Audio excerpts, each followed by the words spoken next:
Hello and welcome to the latest episode of Weekend Winners in association with BetVictor as we preview the pick of the domestic action from Newmarket and Ascot, as well as the very small matter of ParisLongchamp this weekend featuring the Prix de Triomphe. As you can see, I am being joined once again by Declan Rix and Sam Boswell. Lads, we've been having a good time of things of late. Rix, you brought up the nap trip last week. I don't sound so surprised. Actually do. But anyway, bonjour. Yeah, things are going all right at the moment. So, yeah, not as good as the old Boswell, though, going for 5 in a row, yeah? Is it five? You're going 5 in a row, it has been? Yeah, no, we're on 4 in a row so far. Today, we're going for the 5th nap in a row. All right prices as well. No odds on in there when I went back through and checked, because that's what I usually tip up, don't I? But no, it's going to be a good weekend. Obviously, loads of action. Yeah. France taking centre stage, but a good sporting card at home as well. Yeah, big weekend for the channel. Who was your nap last week? My nap was... Good question. It won anyway. Pacific Avenue. Oh, yes. Pacific Avenue. No, it wasn't. No, it was a Wise Approach. It was a good offer, Norse. Yeah. Was it Wise Approach? I don't know. How on earth did he? I have absolutely no idea. Oh, yeah. It was Wise Approach. Big price in running, I imagine, after stumbling out the gate. Yeah, I know, exactly. Some horse. We can't always be nice to him, though. The one thing he did get wrong is he said Bo Echo would be punted in the market. He drifted, so I hope a couple of people got that 5-2 and 11-4. Did he win? Did he win? Well, I was on that. I was on you with you as well, so there we go.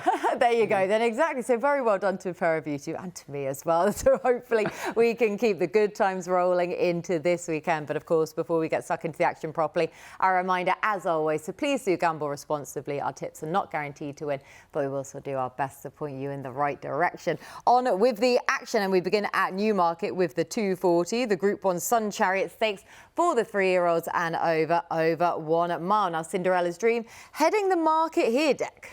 Yeah, it's going to be a well-run race, I think, with Spiritual in here and Fallen Angel, so there's going to be no hiding place. The weather's going to be key this weekend. When isn't it ever on a weekend winner show? But there's two things. There's obviously going to be plenty of rain around. There's going to be a tailwind, a strong tailwind at Newmarket on Saturday and a strong headwind at Ascot on Saturday. So maybe just keep that in, factor that into your betting. I don't want the horse to be too far out of her ground in this race because Newmarket, as it always rides anyway, is kind of prominent racers track, so it's going to be interesting to see how we go. Like I said, going to be well run with Fallen Angel and Spiritual, and as the market suggests, Cinderella's Dream and Fallen Angel, the two kind of class acts. But I say class acts, I don't think they've got mountains in hand over a few of these. Cinderella's Dream does come here on the back of a disappointing run, albeit over 10 furlongs last time out, and Fallen Angel surely had a tough race in the matron.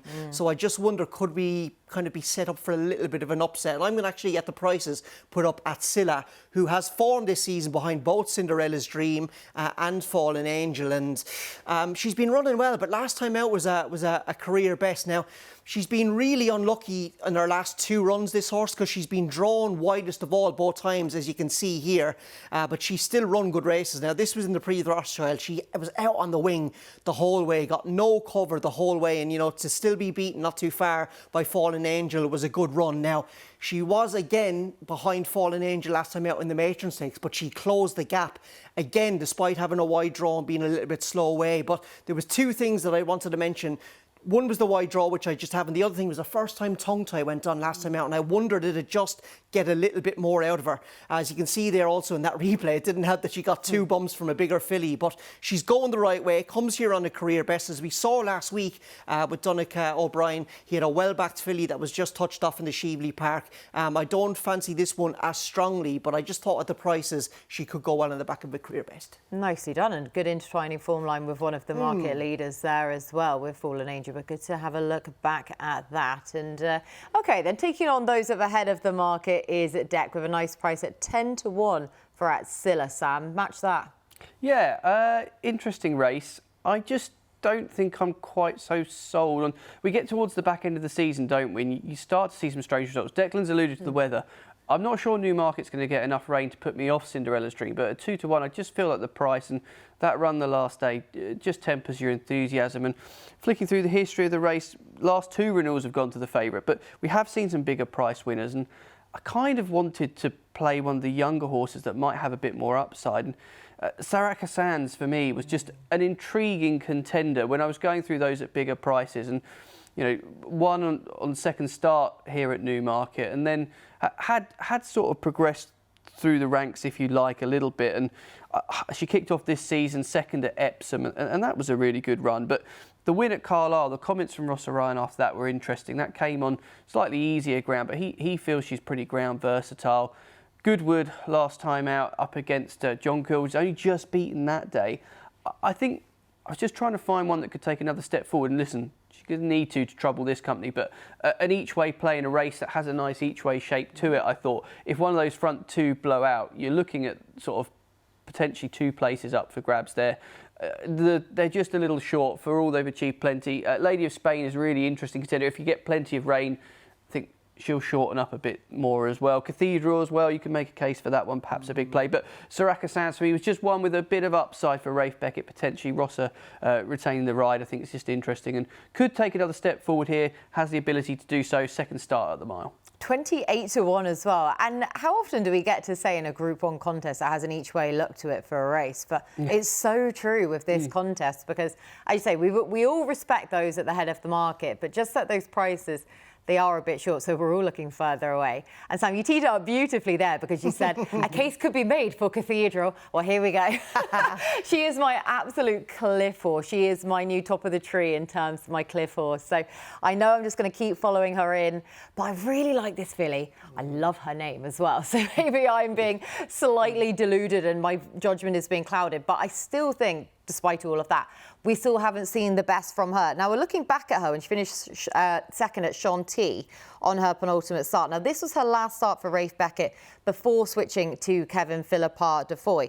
And with this run, she was sent as a 3-5 favourite, which was likely the thing that led to her being moved, being beaten in this contest. But the winner made all, whereas she was ridden towards the rear, she made up a lot of ground from 3 furlongs out, just couldn't bring in the leader, who, as I say, made all, and her finishing effort just plateaued as a result of that. But I'm pretty sure I sided with her last night. I definitely went to side with her when she was going to go to Sandown, I believe. But then obviously she went to the Group 1 matron at Leopardstown. Won by the reopposing Fallen Angel. But Cathedral, she was only beaten 1 3/4 of a length in that first start for this yard. And she produced a career best with that as well. So I still think there's more to come from her. Happy to admit she is my cliff horse, but at 20-1. She's absolutely overpriced. Isn't she? That's the thing. It's a price. And we always say that, don't we? Time and time again about horses that are overpriced. If I followed her this far as well, and now she's 20-1 on the back of the career best, I've got to go in again. So I can see her going off shorter than 20s anyway. Yeah, that's the thing. So I'm pleased that I'm tipping her up currently at 20-1. So really looking forward to that contest at Newmarket. But it is Sky Sports racing action from here on in as we switch over to Ascot for the 2:25, the Group 3 Cumberland Lodge Stakes, 3-year-olds and over a mile 4. Now, this is a small but select field of 5 for this, Sam. So how are you playing it? Yeah, this is an interesting contest. For all there's only the 5, it does feel like round 762 between Hamish and Al Kareem, doesn't it? Maybe if Al Kareem wins this, they could name the race after him, given that'll be his 3rd success in it. Rain is obviously the biggest factor here because the softer, the better the chances for Hamish, I think it's fair to say. And driving past Ascot this morning, Friday morning, there was plenty of it. Obviously, they've got racing today. By the time you watch this, you'll probably be halfway through the card, so do keep an eye on seeing what things do Saturday morning. I like those horses. They're fine and dandy. I know what I'm getting with them. But when I'm looking through the prices here, I thought 10 Ability is an old friend of mine now, and only 3, but still working his way through the ranks. And we'll take a look back at the win. Now, this came on soft ground at Ascot last time out after that Shergar Cup effort.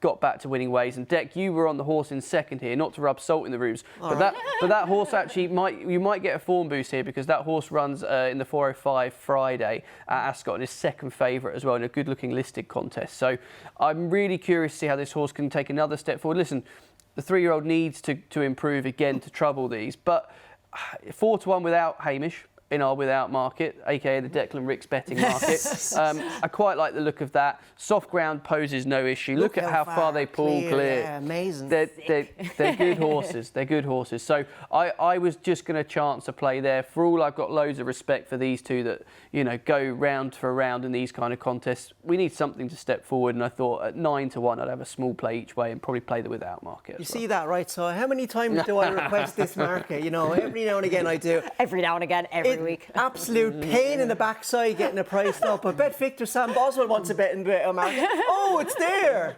He's pulled the Rixie Uno Reverso card on you in this Very one. Uno Yeah, Reverso. so 4-1 in the without, do you say? Yeah, 4-1 From without 9-1 Hamish. when we're taking out Hamish. Yeah, I could quite easily see it being a 1-2 for the yard. That'd be the dream result for the Haggis Yard, don't it? Yes. Because Hamish is probably the most loved horse in the yard. Maureen writes him out, doesn't she? Yes, and then Tenability to finish second. Yeah, I just hope they don't ruin Tenability's handicap marker, because I've got an early. I think he could win the Ebor next year. Okay. Oh, okay. Yeah, sorry, then. an early shout there. Wow. Well, yeah, I There do you go. like Get it. that priced up We as well definitely now. don't have that price up here. Get that priced up right now for Rixie. So you're going to be with him now, or hoping he doesn't blow his I'm mark? not. I think that the weather's going to be key for this race, yeah. isn't it? Like the more rain, the better, really, for Hamish and probably Al Kareem as well.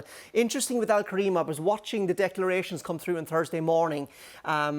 Carl Burke and his team had done a lot of early decks. They'd done them well before, I think, 9:30, whereas the cut-off point.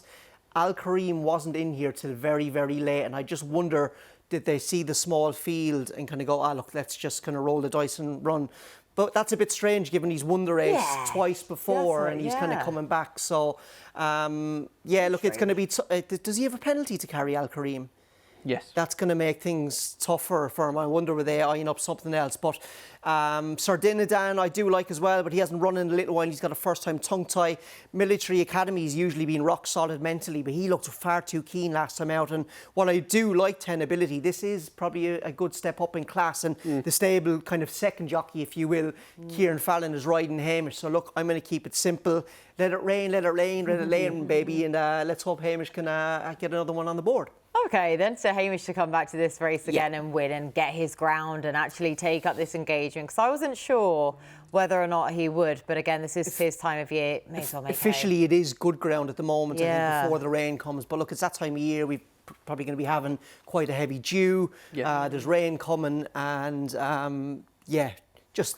Look, we all know the story with Hamish. Wants rain. Yeah, you really, exactly, to be fair, that's the thing. You don't need to be any sort of form expert, do you, to know that about Hamish. I feel like everyone in the racing world knows exactly what Hamish wants, and he's such a stalwart. He's like the anti-Lamato.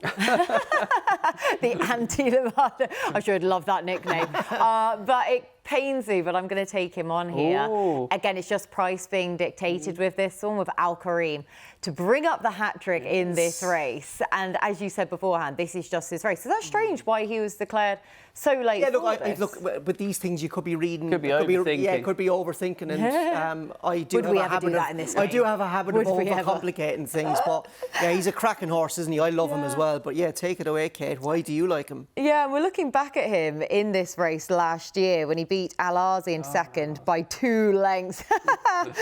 And he didn't get an uncontested lead this time around, though, as he did the year prior, which just meant that he was keen enough early on, but he just galloped them into submission, one of my favourite racing terms. But the ground was drying this day, and it posed no sort of issue for him whatsoever. So whatever the weather does Saturday, whatever the ground turns up like, it shouldn't inconvenience him all that much, nowhere near as much as Hamish. Super likeable, saves the trip well, makes him so hard to beat just how well he gets this trip. So, and it could also be argued that he's probably in better form this year rather than last. So he has so much to commend him, yet he's not favourite for a race he's won the last 2 years. So Al Kareem at 5-2 for me. So again, we've got a fair bit of disagreement between 5-runner race, So there's 3 different selections. You're it's- so welcome. Military Academy reverse forecast. I know, exactly. There you go. Then, yeah, we've given you the forecast there for the 2 horses we have not mentioned, so you're very welcome. Right, we better move on to the 3:35 at Ascot now. This is the Challenge Cup Heritage Handicap, 3-year-olds and over 7 furlongs. So another big field, 7 furlong handicap. Now, Native Warrior was given an £8 rise for his impressive course and distance win here in September. Heads the market, Sam, at 4s. Yeah, going to be popular, I think. I just wonder if that rise is going to be enough to potentially stop him going in here at, what are we, 4-1. Great Acclaim, what a season his trainer's had. Absolutely brilliant, 13-2. Hickory, I know the that horse will certainly have his fans. But I kind of went back through the Native Warrior form, and that's how I've stumbled into the bar, which is always a good place to be in these big handicaps at a price.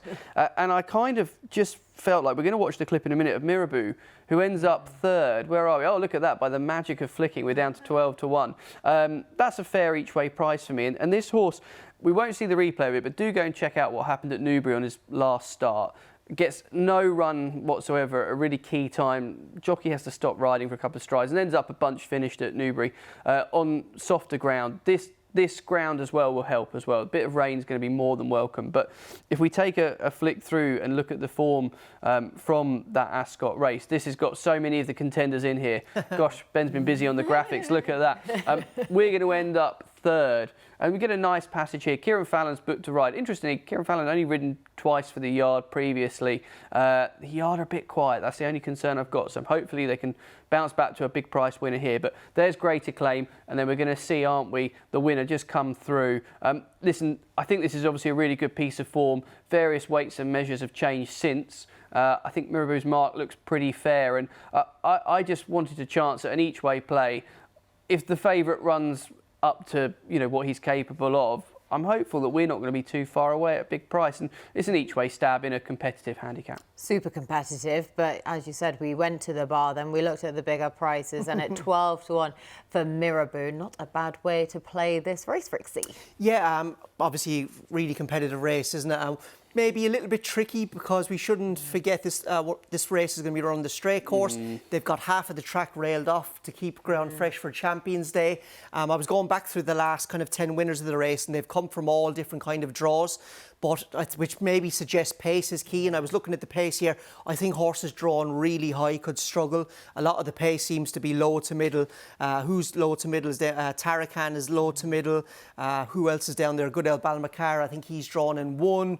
Your old friend Kate, Yennefer, I think he's drawn quite low as well. So I'm hoping that my horse, who's drawn in 4, Hickory, will have a good setup in the race. And I kind of agree with Sam, what you were saying there. You were kind of alluding to maybe could an 8-pound Rice stop Native Warrior and going up. I agree with that. And look, while it'd be really disappointing if a 7-year-old does win this race, he does love Ascot, this horse. He's got really good form figures here. I was just going through them there last night. I think he's finished 2nd, 3rd, 4th, 7th, 1st, 3rd and 1st. So I think he's a rock solid bet here, is Good Owl Hickory. And the horse here in the blue on the outside of Roger Varian's bolted up at the St. Leger Festival. So this form has been given a boost. Look, he's quite versatile in terms of ground. I think probably slower ground will help him more than maybe some of the market leaders. And I just thought with having such really good course and distance form, he will go close. Safi Osborne doesn't ride. I think Safi's out for the season, isn't he? Yeah. So Eddie Greatwick, so I think, has probably been one of the unsung heroes of the year. He's had a really good season. I think he's nearly knocking up to 50 winners, operating at around a 15% strike rate.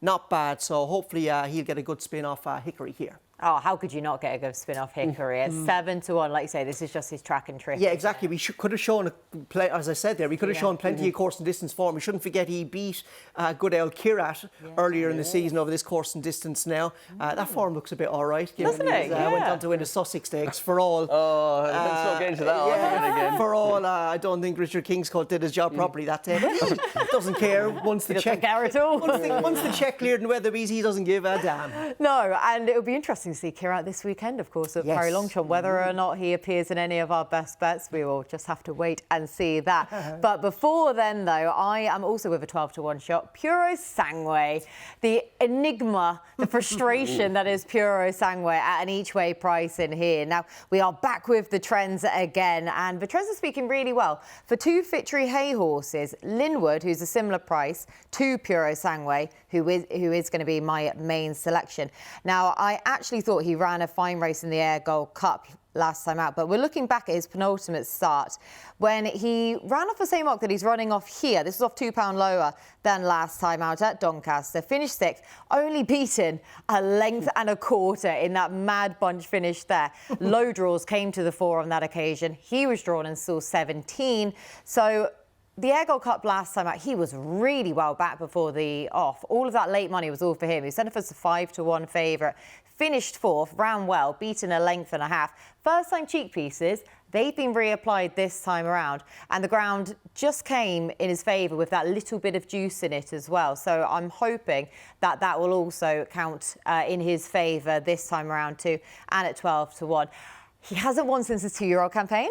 He's now a 4-year-old. What a very forgiving woman you are. Yeah. Oh, I know, to be fair. I know. Cathedral and Puro Sangway, there you go. There is just Ascot, testament. a little question mark about And the trip Yeah. at Ascot is going to be a question mark, I fully admit. However, he is far more likely than not to give you a run for your money. And at 12-1, considering he was where the trends led me, I thought Puro We're all Sangway. swinging. He's definitely well handicapped on Old Fun, to be fair to Isn't him. he? Yeah, he's back down the £2 from last time out as well. So he just shouldn't have too many excuses. He's got a good draw to boot as well. So at 12-1, I'll have him just over Linwood for the Fitri Hay double there for the Challenge Cup. Do let us know your own selections for that super competitive Heritage Handicap in the comments section below. And while you're there, also give us a like and a subscribe, and also hit the bell notification as well, so you never miss an episode. Right, done with the domestic stuff, on to ParisLongchamp. But we're going to start on the Saturday. We're going to just save the arc for a little bit longer. On to the Saturday. Any sort of best bets that the three of us want to go at? So, Dec, who took your eye? Yeah, I'm going to go to the Prix dollar. While I was studying this form, I actually put on a song by Aloe Black called I Need a Dollar. Very good tune. Highly recommended. Get you in good form. Bit vintage now. Bit vintage now, but it's an absolute banger. So, you know, I'm hoping the Prix dollar will pay this week. I'm going to keep it simple enough. I'm going to go with Bay City Roller for George Scott, and Oisin Murphy takes the ride. Really likeable horse. Now, again, we were talking about the domestic rain. We're going to be talking about rain in France as that'll be Saturday and Sunday. I think the more rain, the better for this fella. You can't really see here now, but reportedly, this guy's got quite big feet. And big feet, as we all know, equal... No, get your head out of the floor. Horses you like slop on the ground. As the old saying goes. There you go. So I think if the rain does come, it's really going to suit him tomorrow. He's a really likeable horse. He's pretty straightforward. And for me, that was a career best for him. Yeah. The drop him back in trip, which should hopefully suit. But I thought he hit the line pretty well there that day. Yeah, I like him. Oisin Murphy's going to need to be at his best, though. Drawn 9 out of 9. So Oisin, I hope it can work his magic. But if all the rain comes, and it sounds like it will, he looks a rock solid horse in that race. In the Prix dollar. There you go. Then Dollar, I know yeah. the rain this weekend, every single ARC weekend, it's always the same story, Sam, isn't it? But again, this time around is going to be no different. Yeah, certainly the case. We'll all be on weather watch, won't we? Sadly, I'm not there to get soaking wet in Paris this year. Oh, you're not going this last year, absolutely poor when Blue Stocking won, and but still a brilliant race. But yeah, the Saturday's a great day. Best of luck if you're going. Dec mentioned a Victorious Forever horse. I'm going to mention another one in Cabello de Mar in the Cadran, which had to be reopened because it only had 3 runners. Which we can only apologise to George Scott. We put the buck on the two of your horses. We'll watch the horse finishing second at Royal Ascot. I just love the constitution of this horse. Seems to just, has run plenty this season. Was last seen when winning in Germany last time out over 1 mile 6. Ground question marks. Yeah, I suppose I wouldn't want to see too much rain for this horse, but he's got bits and pieces to suggest he'll go okay in it. Trip-wise, Chester Cup, he finished second, didn't he? That was over 2 miles plus. So I'd be hopeful that won't be an issue. And it's interesting, they've earmarked a campaign in the Middle East, which is understandable given the owners, for some big targets there. But the fact that was this race wasn't mentioned after the win in Germany, whereas I don't know if it's an afterthought so much, or they just want to take an opportunity. But I think he must be in good form, and the trainer's going pretty well at the moment as well. Yeah, Isn't this whole race an afterthought? Was there three horses in there? Yeah. No French horse as well, which I thought was interesting. As a Shame three. on them. Willie Not on us. could have stuck in something there, having a little pipe opener for the jumps. Oh, he literally could have done with with anything. Get Prils back into training very quickly to go and turn up and absolutely romp it. But Yeah, I know. It's a shame, isn't it? Disappointing, really? yeah. But When you've got a race like that. But at least thanks to the supplementary stage, or not supplementary stage, the fact people could go back into it. We've got a decent enough field here. Obviously, Coltrane heads the betting, and he's the one to beat there. But I think he's under threat. I know, and I love Coltrane as well, but I looked at that race as well and I thought, ooh, that's surely worth taking him on at the head of the market. But then I looked around and I didn't know what to take him on with, so I'll happily leave. There you go. There you go. Then I'll gladly leave that contest to you. I'm actually going to head to the Group 1 Prix de Royauleau here for the filly fillies and mares over the mile 6. Really competitive affair. Don't really know why I've taken this race out of all of them on Saturday, but I thought Santorini... That's probably not the best way to start your I know, days, isn't it? I know. Looking forward to hearing the rest of it now. I know, it was mainly, again, price dictated. I'm either in a forgiving mood or a price dictated mood this weekend. Santorini Star it is going to be for me, who is vastly improving with each of her starts. Now, we're looking at her last time out at Doncaster when she won the Group 2 Park Hill Filly Stakes over a mile 6.5 furlongs. She won by a neck over Consent in this one. And the fact that this was her second win in as many starts, she's been raised £10 by the handicapper from those 2 starts. And of course, she justified favouritism in a £100,000 stayers handicap at York's Ebor meeting over 2 miles. Last time out, she made virtually all. She did idle a fair bit, admittedly, but she always just seems to pull out more when is needed. So that was her first win at group level. She was suited by ease in the ground there. And her trainer, William Haggis, has, of course, won this race in recent years. Sila Rosa, 2022, and 2023, Sea Silk Road. And we know that Tony Bloom and Ian McAlevey have already had success at the highest level in France so far this year. So hopefully they will be celebrating again with Santorini Star. Again, do let us know in the comment section below who you fancy for the Saturday at ParisLongchamp. And a reminder that all of Longchamp's races are live on Sky Sports Racing. On to the Sunday, on to the main event. It comes up at 3:05. The Group 1 Prix de l'Arc de Triomphe for the 3-year-olds and over. No geldings, over a mile 4. Now, of course, the big race, not just of the weekend, but really, dare I say, of the whole season, Rixie? Yes, for me anyway, it's my favourite race. It's my favourite flat race. Flat or jumps. It's my favourite race. Okay. And I say that still just about because no, maybe superstars. You know, potentially maybe Mini Hawk could be the superstar in years. It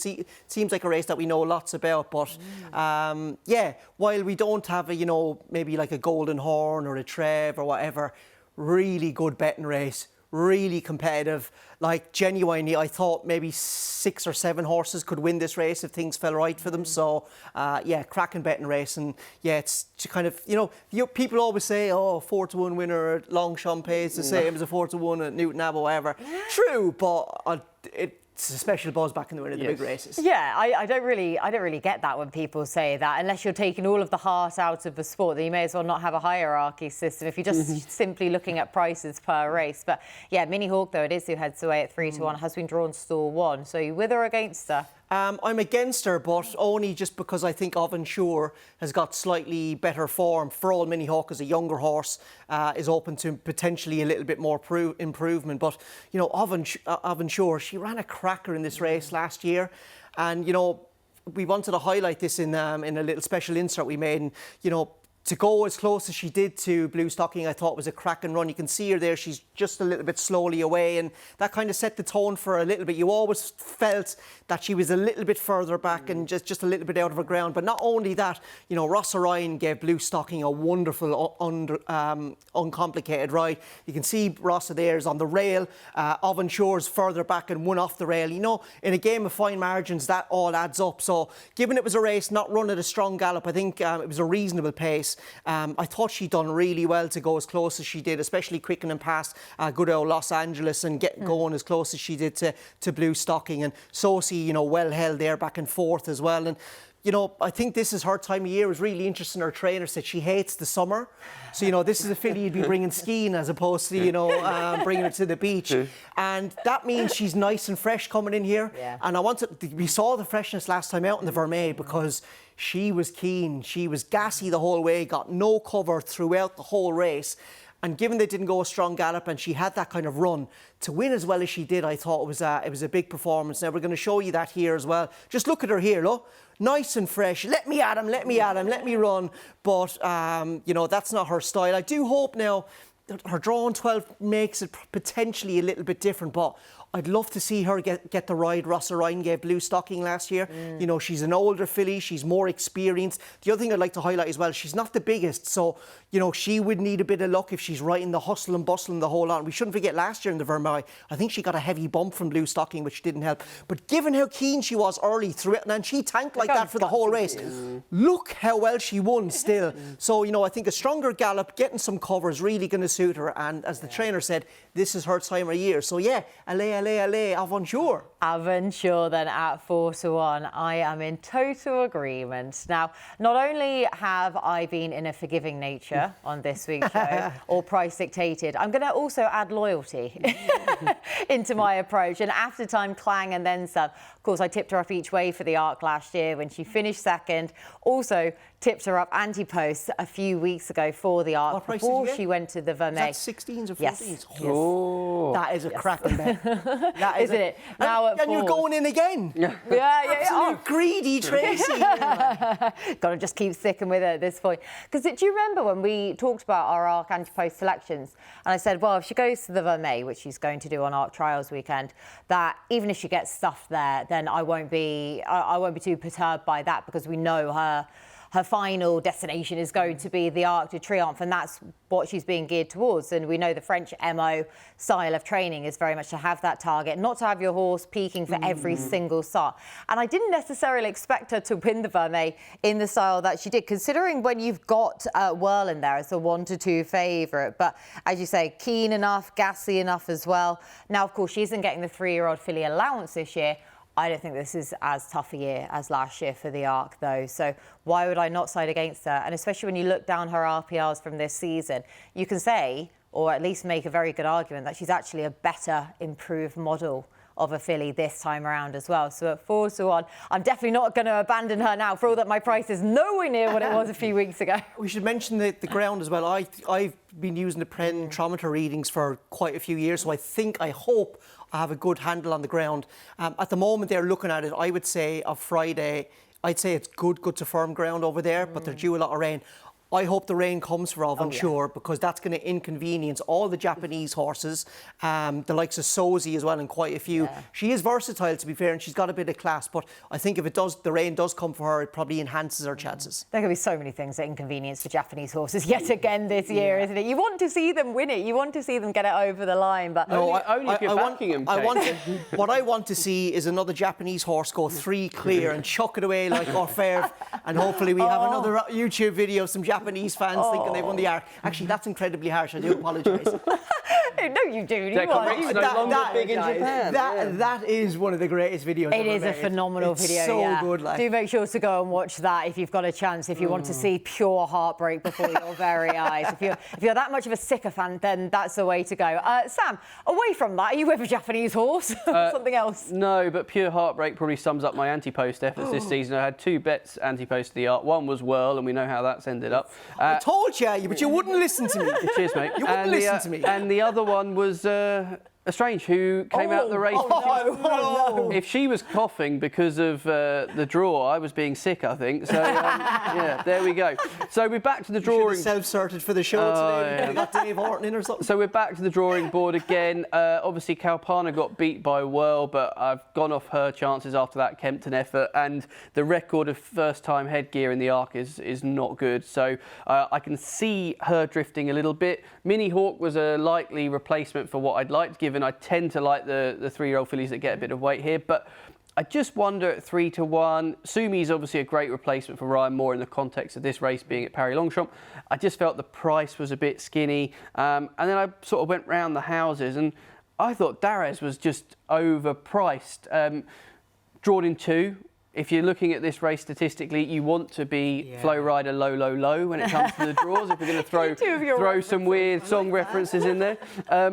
And ticks so many boxes. This is the prep run when finishing second to the Japanese horse that was a lot shorter till it got drawn in the car park, which is unfortunate for connections. But just watch the way this race unfolds. We'll mention while we're watching as well, the trainer is absolutely flying at the moment. 42% strike rate in the last 2 weeks. We've got Mikel Barcelona on there, which is no bad thing. The horse actually seems to love Longchamp as well. Went through the gears when it came to the start of the season. But just look at this finishing effort, just getting on top towards the end. absolutely fine with me. I think there's a lot to like about this horse's chances. Down in 2, as I say, it ticks so many boxes. With 4 places on the race, I thought 12 to 1, I'll have a bit of that each way. The track will play to the horse's strengths as well. The one blip, I suppose, in the form, but would have come at York. You'd probably have questioned that run. I'm going to blame the pacemaker. We're doing that a bit, aren't we, today, chatting pacemakers? But yeah, and that was off the back of a 56-day break. Wouldn't be the first horse in the world to not like York, to be fair, would he? No, yeah, I was literally just going to say, I just blame York in general, to be honest. And I think this different nature of contest should suit. I don't want to see too much rain, but I think there's enough to suggest that, French soft to be absolutely fine. There you go then, and a nice price to boot at 12 to 1. So lots of different ways to play the Arc. Do let us know again in the comment section below who you are siding with for the big race itself, whilst the 3 of us head over to the sofa to give you our best bets of the weekend.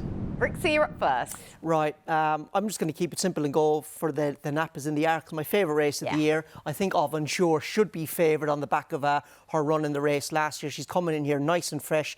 Her time of year as well. The draw in 12 could be a little bit better, absolutely agree, but look, she's an older, more experienced filly. I hope Maxine Guillon can maybe just give her the type of ride Blue Stocking got last year. That will do for me, and any rain that comes I don't think will bother her too much. The next best, we're going to go to Ascot. I think Hickory's a good, solid each-way bet. Loads of course form, course and distance form.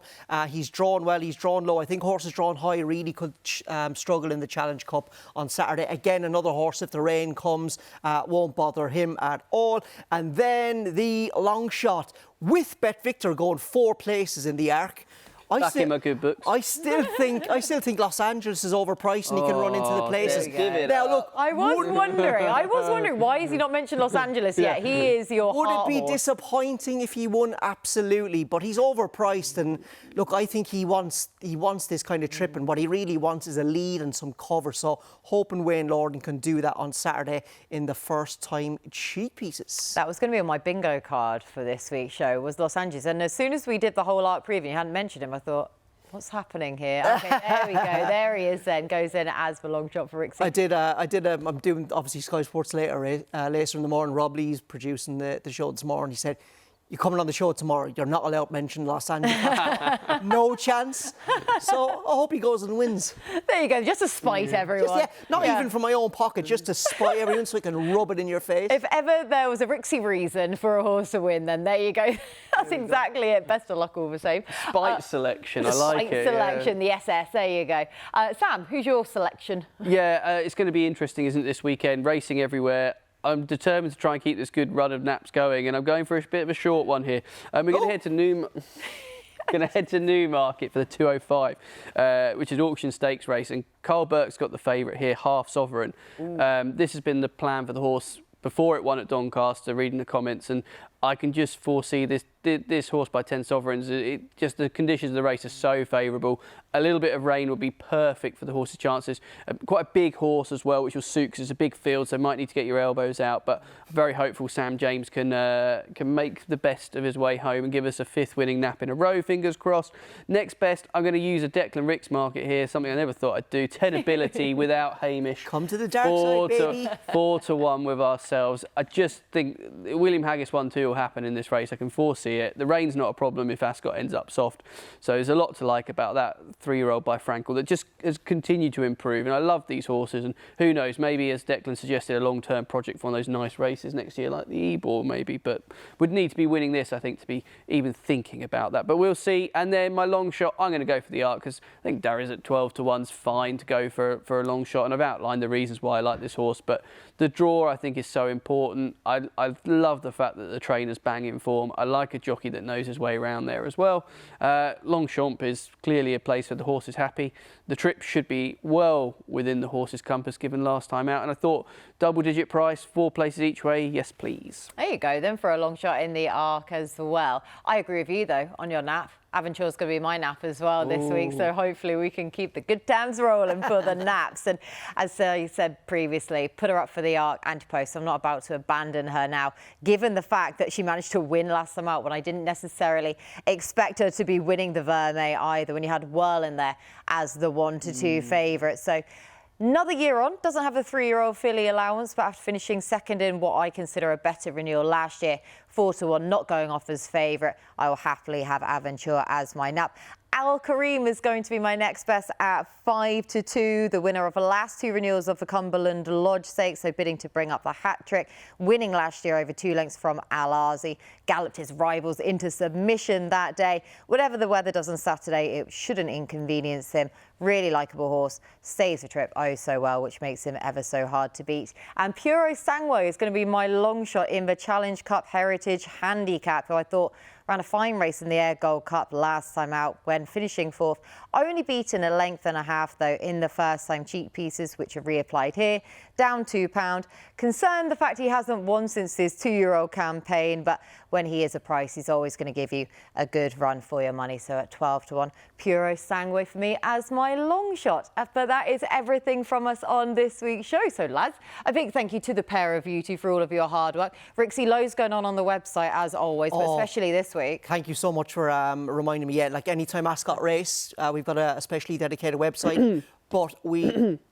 Who sponsors the dedicated website? Oh, you should plug it maybe on social media if you get a chance. But anyway, we've also got a lovely little section down the right-hand side of the website covering the Arc. We've got a mountain of good content in there. We've got exclusive interviews with Aidan O'Brien, Christoph Furland, who else we got there? Francis Henry Graffard, stats guides for the Arc. I think Jamie Lynch has done a runner guide. Everything you need for the Arc is on that website. And as we always say, it's free.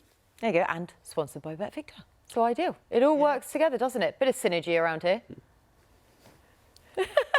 Well, we've had a good show. Leave the final comments to yourself then. But lads, a big thank you to the pair of you two for all of your hard work as usual. A big thank you to you at home for watching. Best of luck with your bets this weekend. Enjoy the Prix de l'Arc de Triomphe, and we'll see you again next week.